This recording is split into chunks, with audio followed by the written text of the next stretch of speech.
tardes. Gracias por estar aquí. Esta es la última conferencia de este ciclo, en el que hemos tratado de hacer una repaso de qué es o qué debería ser la masonería. Hemos hablado un poco de las líneas generales, en el sentido de que tratamos de la historia, tratamos sobre todo del ideario de la masonería, que propugna nuestra orden, la libertad de pensamiento, libertad de expresión, libertad de culto, por supuesto, defensa de la dignidad humana, la solidaridad, nosotros la llamamos también la fraternidad, el respeto mutuo. Para quienes estamos acostumbrados a las tenidas masónicas, sabemos que en logia se suele eludir el debate sobre política y religión, y que el respeto de cada cual depende un poco de la autodisciplina del iniciado, es decir, que todos tratamos de respetar a los demás y tener consideración con los demás hermanos. Y en caso de las obediencias mixtas, no hablo de las femeninas hermanas. Hemos llegado al momento en que se supone, no se supone, vamos a hablar de la refundación de la masonería española, y luego habrá seguramente un debate que espero que sea a la vez movido y fructífero sobre lo que a todos nos atañe, lo que a todos nos interesa. Es importante que sepamos en dónde nos encontramos en ese momento. Se ha hablado mucho de la masonería en la encrucijada, saber en qué consiste esto, saber qué perspectivas de desarrollo tiene nuestra orden, saber si en el siglo XXI se puede concebir la misma masonería que hace 200, véase casi 300 años. El tema de hoy es, como os habíamos advertido, la refundación de la masonería española, y nuestro ponente, Alfredo Melgar, al que le debemos la posibilidad de reunirnos en este templo y al que la masonería le debe muchísimo más. Nos va a hacer una presentación sobre este tema, con lo cual, sin más, le paso la palabra a Alfredo.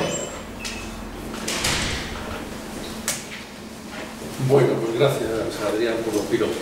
Y gracias a vosotros, hermanos masones, hermanas masonas, héroes filósofos. Hoy que hay partido de fútbol, de haber venido aquí, pues tiene mucho mérito. Bueno, yo he recogido una serie de ideas con la intención de que las sometamos después a un debate, si os parece bien, y a una reflexión vuestra, como la que yo llevo haciendo justamente ahora 30 años que entré en la masonería, y desde el primer momento me estuve planteando siempre pues este problema de fondo, ¿no? ¿Cómo podríamos hacer que poner a nuestro favor algo que en principio está contra nosotros, que es el tener que refundar la masonería después de una larga pausa de 40 años en las que estuvo prohibida? Siempre pensé que eso tenía un grave problema, que era la falta de maestros. Si habéis estado en tenidas en otros países habréis visto qué maravilla cuando entran ancianos venerables de verdad, ¿no? Y veis que su presencia, su sola presencia en la tenida ya tiene un peso y ya representa un valor muy importante, y eso nosotros no lo tenemos, porque obviamente la ruptura del encadenamiento, la ruptura de los eslabones produce esa gran pérdida, que no es solo en nuestro caso una pérdida simbólica, es una pérdida real, porque la masonería no se transmite a través de los libros, se transmite a través de una actitud. De hecho, cuando nos preguntan, ¿sois masón?, ¿qué respondemos? Así me reconocen mis hermanos. Es decir, es una actitud ante la vida y además una serie de conocimientos, pero sobre todo yo creo que es una actitud. Ese es el aspecto negativo, pero tenía también un aspecto positivo esa ruptura del eslabonamiento, que es el poder recomenzar prácticamente de cero. ¿Eso qué quiere decir? Quiere decir que cuando recomienzas algo, te puedes, de la herencia que recibes, puesto que la masonería se hereda, no se crea de la nada, esa herencia, sin embargo, se podría tamizar y haber asumido los aspectos positivos de la masonería y haber dejado fuera aquellos que no lo son. Hace poco Adrián me comunicaba a través de un boletín que me ha enviado por internet todo un nuevo problema que hay en Francia, Inglaterra. La Gran Logia de Inglaterra ha dejado de reconocer a la Gran Logia Nacional de Francia, que como sabéis ha sido durante muchos años la logia preferida y reconocida como regular por los ingleses. Ahora resulta que ya no la reconocen y entonces pasan a apoyar a la Gran Logia de Francia. En fin, todas estas historias que del fondo, lo de la regularidad, y no quiero ofender a nadie al decirlo, a mí me parece que no tiene ningún sentido hoy día, ¿no? Porque, claro, no tiene ningún sentido y tiene al mismo tiempo un gran problema, ¿no? Cuando la masonería era operativa, se podía decir, esas logias trabajan bien y esas logias trabajan mal, porque había una referencia, y era una referencia sumamente objetiva, el templo construido. Si el templo estaba bien y se sostenía en pie, no había duda, los masones que la habían construido eran buenos masones. Si aquella iglesia o aquella catedral se caía o se desmoronaba, o en fin, pues no eran buenos masones. Perdida esa referencia objetiva que hoy por desgracia no tenemos, el juicio sobre lo que es regular o no lo es, que en el fondo era eso, quién era bueno y quién no lo era, se ha perdido y es de muy difícil consideración, porque ¿quién dice qué logia trabaja bien y qué logia trabaja mal? Y esa es una pérdida irreparable que tiene unas consecuencias bastante complicadas de resolver. Yo no sé cómo se podría hacer. Pero bueno, me voy a limitar a desarrollar en 4 páginas una serie de consideraciones para luego que las podamos hablar. A la gloria del gran arquitecto del universo. En una sociedad individualista donde la competencia es dura y despiadada, los valores de la fraternidad, la igualdad y la libertad han incrementado su crédito en el imaginario colectivo hasta integrarse plenamente en el lenguaje políticamente correcto que hoy casi nadie se atreve a cuestionar. La moda al uso maneja esos conceptos como si fueran patrimonio indiscutible del presente, y el poder más absoluto que jamás se haya creado, el llamado democrático, en virtud de su refrendo electoral, así lo afirma en sus dominios de influencia, que son todos, los institucionales, los medios de opinión, la escuela, la universidad y sobre todo la opinión pública de cualquier color político que sea. Todos se proclaman adalides y defensores irredentos de aquellos valores legendarios. Pero, ¿vivimos realmente en una sociedad que practica y resguarda esos valores? ¿O la retórica permeabiliza hasta tal punto el pensamiento actual que la sociedad del espectáculo ha conquistado al fin esa conciencia que es el último y más sutil bastión del ser humano? Sin duda, los mecanismos y contrapesos del sistema, la redistribución impositiva que funciona con razonable corrección y el protagonismo social de la pujante clase media agrícola y urbana han estabilizado las modernas democracias, permitiéndoles progresar notablemente en el fundamental terreno de la igualdad social. Respecto a la fraternidad, si bien por una parte se ha desarrollado espectacularmente la solidaridad de amplios grupos de ciudadanos organizados en emergentes ONGs y el trabajo de las tradicionales se expande y mejora sin cesar, no es menos cierto que todas las estadísticas reflejan la agudización de las desigualdades entre países ricos y pobres y sobre todo que la crisis profunda del modelo de desarrollo basado en la creciente producción y el consecuente consumo de cosas y más cosas hace imperativa la necesidad de una revolución estructural de gran calado. Hoy nadie sensato duda de que es imprescindible dar un golpe de timón a este Titanic desbocado que dirige a toda máquina su proa contra un iceberg de contornos poco definidos, pero amenazadoramente ciertos. Desde que el Neandertal estampa la huella de su mano en la roca prehistórica, hasta que los dedos de Miguel Ángel casi rozan los de Dios en los grandiosos frescos de la Capilla Sixtina, hay una dilatada borrachera de antropocentrismo y embelesos que hoy debería concluir. Es tiempo de considerar la realidad desde otra perspectiva no antropocéntrica, sino universalista.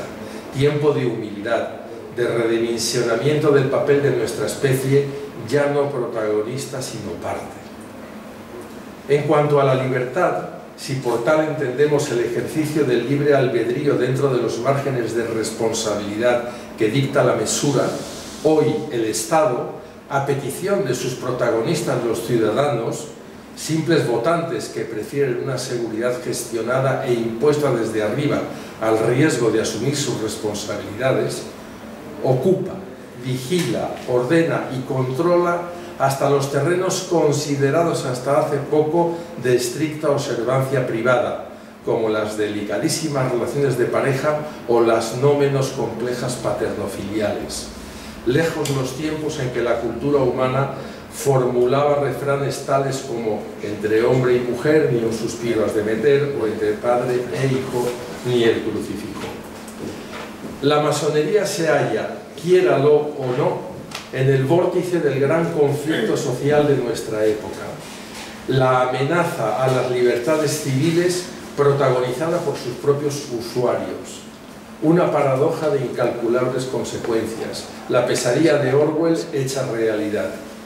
Nada nuevo, por otra parte, en la Europa del siglo XX, creadora de los Frankensteins más temibles que el hombre moderno haya padecido, el nazismo y el comunismo, hermanos gemelos del mismo pensamiento idealista cuya aplicación se ha revelado monstruosa.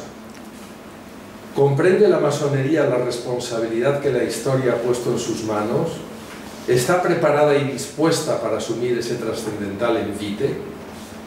La ambición de una propuesta establece la medida de su cumplimiento, y puesto que los masones postulamos los más elevados principios morales que la cultura humana ha podido formular, el envite nos obliga a cumplir ejemplarmente el compromiso. ¿Tiene sentido actualmente el proyecto masónico? ¿Por qué sus postulados gozan de plena vigencia, pero menguan las filas de las obediencias masónicas? ¿Existe un déficit de credibilidad de la orden por incoherencia entre lo que dice y lo que hace? ¿Por qué la familia masónica se fragmenta en nuevas y dolorosas escisiones que contraducen su proclamada vocación fraternal? Estas y otras preguntas exigen un profundo debate que la orden debiera pilotar si quiere mantener el pulso en el vertiginoso y cambiante contexto social del siglo XXI. Una institución viva que no se limita a conservar patrimonios heredados debe establecer un diálogo fluido con su entorno social para adecuarse. Pero ese debate interno, hoy tan necesario, apenas encuentra apoyo institucional. Por lo general, las jerarquías masónicas, poco interesadas en cuestionar lo existente y aún menos a sí mismas, evitan el debate bien en buena fe, creyendo favorecer así a la orden, o bien para proteger su estatus.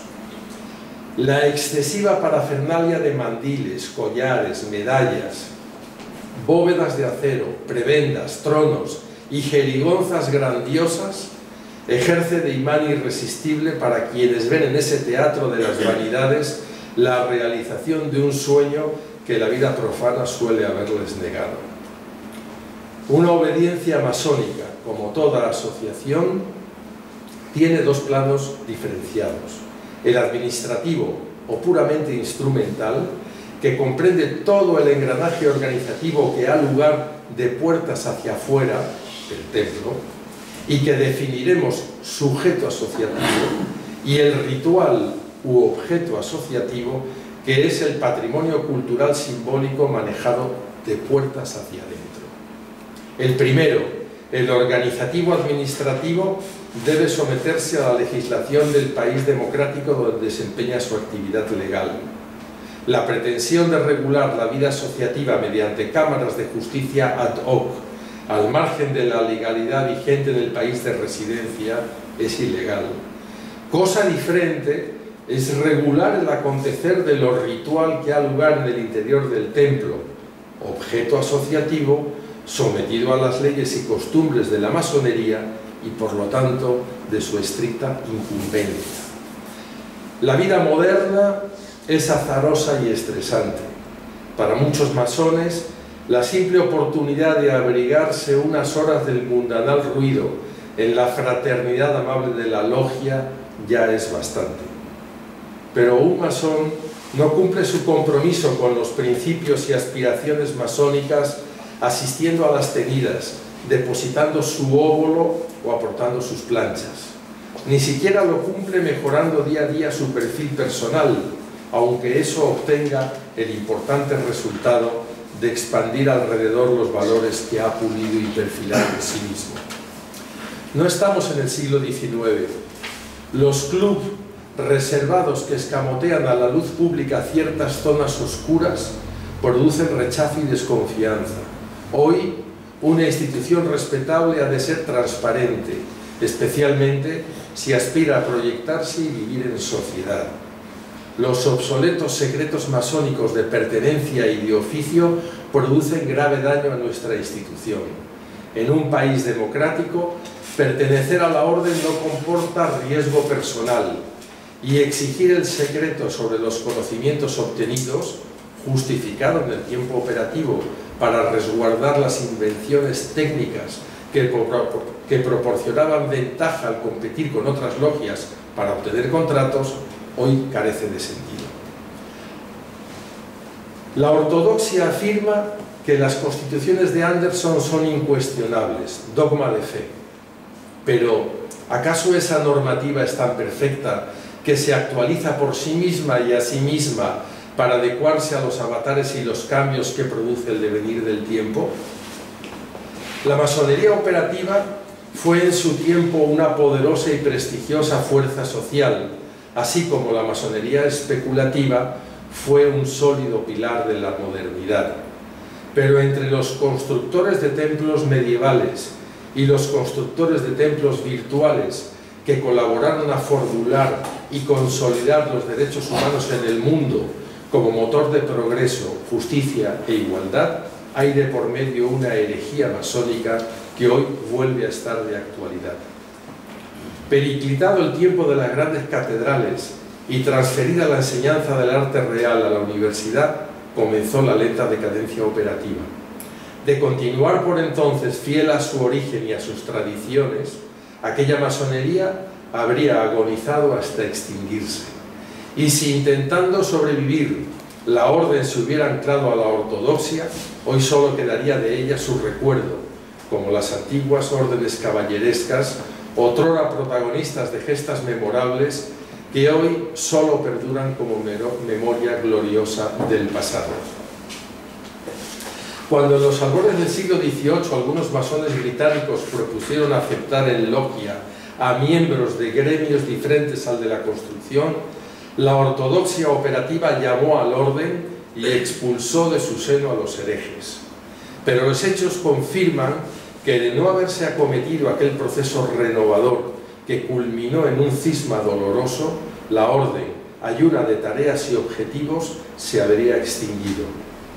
Aquella herejía revolucionó el concepto asociativo masónico y definió nuevas y estimulantes metas. La reunión de los oficios liberales en el ámbito ordenado de las logias facilitó el debate que culminó en el desmantelamiento del antiguo régimen feudal y en la articulación de los nuevos estados de derecho. Una vez cumplido el objetivo de esa tarea regeneradora, la masonería fue quedándose vacía de sentido a causa, precisamente, del éxito de su contribución. Así, el siglo XX parece sorprender a la orden sin energías ni lucidez para cometer un análisis que le permita reposicionarse y liderar la realidad. Sin nuevos objetivos que cumplir, la masonería empieza a ir al remolque de los acontecimientos, sobreviviendo de las rentas adquiridas en siglos pasados. Aparecen los primeros síntomas de la endogamia autodestructiva que suele aquejar a las organizaciones ensimismadas en retóricas vacías. Disputas de legitimidad, fragmentación, recurso al esplendor pasado, uso abusivo del secreto como señuelo de novatos, estiramiento ad infinitum de los grados, barroquismo. En una palabra, decadencia. Palabra terrible, en principio desmovilizadora, que permite sin embargo una precisación oxigenante. Es diferente una decadencia estructural de una decadencia adaptativa. La primera es mortal, pero la segunda es remediable. Utilizando una metáfora biológica, la decadencia estructural sería aquella en la que un órgano se atrofia cuando la razón de ser que lo creó desaparece. En el humano hay muchos ejemplos. Las diminutas vértebras del coxis como recuerdo de la cola que estabilizaba a los primates. El pelo corporal como recuerdo de la protección indispensable frente al intenso frío. Esta decadencia estructural no tiene vuelta atrás. Desaparecida la razón de existir, desaparece el órgano y su función correspondiente. Solo es cuestión de tiempo. Por el contrario, en la decadencia adaptativa, la razón objetiva que justifica al órgano persiste, pero un fallo de la capacidad adaptativa del sujeto impide su adecuación a la necesidad. Por fortuna para los que creemos en la plena vigencia del proyecto masónico y en la consecuente posibilidad de revitalizarlo, la crisis que nos aqueja parece ser más bien de tipo adaptativo que no de estructural. La razón de existir de la masonería, su justificación biológica, no solo persiste, sino que hoy es aún más perentoria, pero ha modificado su apariencia. La fraternidad, la libertad, la igualdad, la justicia, todo lo que justifica la razón de existir de la masonería se manifiesta bajo nuevas apariencias que deben ser reinterpretadas. La herramienta masónica debe adaptarse a los avatares de los tiempos. Toda obra humana incapaz de renovarse decae y desaparece. Gira la rueda de la vida, cambian valores y costumbres, y lo que ayer fue regeneración y dinamismo vuélvese freno. El iconoclasta de ayer pide hoy prudencia. Es ley de vida y muerte, alquimia que pudre para regenerar. No es este lugar para cometer un análisis profundo ni diseñar proyectos. Esta plancha solo pretende acotar el problema de desfase que aqueja la orden y proponer un debate abierto como vía hacia su posible solución. Pero un ejemplo puede ayudarnos a comprender mejor la clamorosa contradicción entre postulados y realidades masónicas al que me vengo refiriendo y el consiguiente perjuicio que procura. Me refiero a la exclusión femenina de la mayoría de las grandes asociaciones masónicas del mundo. Una asociación que pregona libertad, igualdad y fraternidad, pero excluye de su seno a la mitad del género humano, incurre en una contradicción que, aunque mitigada por las grandes logias mixtas o que asumen la triple opción por la libre voluntad de sus hermanos, no hay cómo justificar. Es cierto que el asunto de la aceptación femenina regular se debate actualmente en muchas obediencias masculinas, pero de resolverse favorablemente, más que resultado del liderazgo ejemplar y coherente, parecerá trágala asumido por la fuerza y a regañadientes. Esta es, quiérase o no, una de las causas principales de deslegitimación de una masonería que no cesa de perder membresía y credibilidad. La exclusión femenina produce un triple y grave daño a la orden. Daño moral porque contradice su ideario. Daño de imagen porque una organización que contradice su ideario es ridícula y risible. Y daño operativo porque trabajar sin mujeres escamotea a la masonería contemporánea uno de los elementos más enriquecedores para su adecuación a la realidad actual. Es falso que los landmarks sean inamovibles. El mismo párrafo que veta la admisión de las mujeres veta también a los disminuidos físicos y sin embargo hoy se acepta con total normalidad a todo discapacitado que solicita su ingreso en la orden. Algo lógico, porque el antiguo veto tenía fundamento en el riesgo que corría el albañil en el andamio, donde su perfecta forma física garantizaba la seguridad propia y la general. Obviamente, la mujer, a causa de sus partos y embarazos numerosos, no estaba en forma para realizar esos trabajos. Pero trasladando el concepto al presente, donde construir el templo virtual no requiere de atletas, sino de pensadores, es obvio que el precepto referido al veto de la invalidez física ha de reinterpretarse como un veto a la invalidez intelectual. Y en lo referente a inteligencia no hay hombres ni mujeres, solo hay seres humanos. Ítem más, para el perfil moral e ideológico masónico solo deberían existir los ciudadanos. El ideario masónico expresa cabalmente los anhelos del ser humano contemporáneo, la esquizofrenia entre el ser y el tener, su profundo deseo de sentido, su frustración por el efecto boomerang de una riqueza que se torna en contra suya. Estos son los temas de actualidad que deberían ser objeto preferente de estudio en nuestras logias y no el simbolismo del compás y de la escuadra, muy interesante, sí, pero ya formulado, escrito y reescrito 10.000 veces en 10.000 publicaciones que están al alcance de cualquiera. Sobrevuela sobre nuestras cabezas un malestar general. Esta masonería no da más de sí.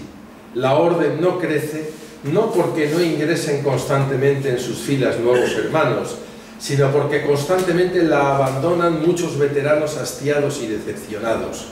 Y esto sucede porque cuando quedan superadas las expectativas nacidas del impactante shock de la iniciación o del hermosísimo rito de elevación al tercer grado y se accede por fin al corazón simbólico, social y cultural de la obediencia, suele sentirse un gran vacío al constatar la enorme diferencia que existe entre lo que se esperaba y lo que hay.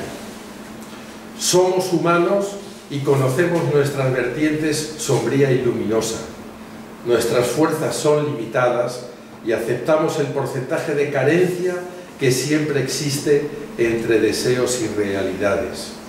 Pero nadie nos obliga a entrar en la orden y enarbolar el estandarte que la distingue con los más altos valores morales que el ser humano haya podido imaginar. Vuelvo al principio. El grado de ambición de una propuesta establece la medida de su cumplimiento. Cuando se manejan expectativas de gran fuste, se corre el riesgo de pasar por charlatán si no se está a la altura. Por lo menos a la altura de ser uno mismo ejemplo cabal de aquello que pregona. Por eso, lo mínimo que cabe esperarse de un masón es que se manifieste con toda su inteligencia, sinceridad y lucidez en definir las cosas como son. Al menos esa franqueza imprimirá grandeza a su ilusión.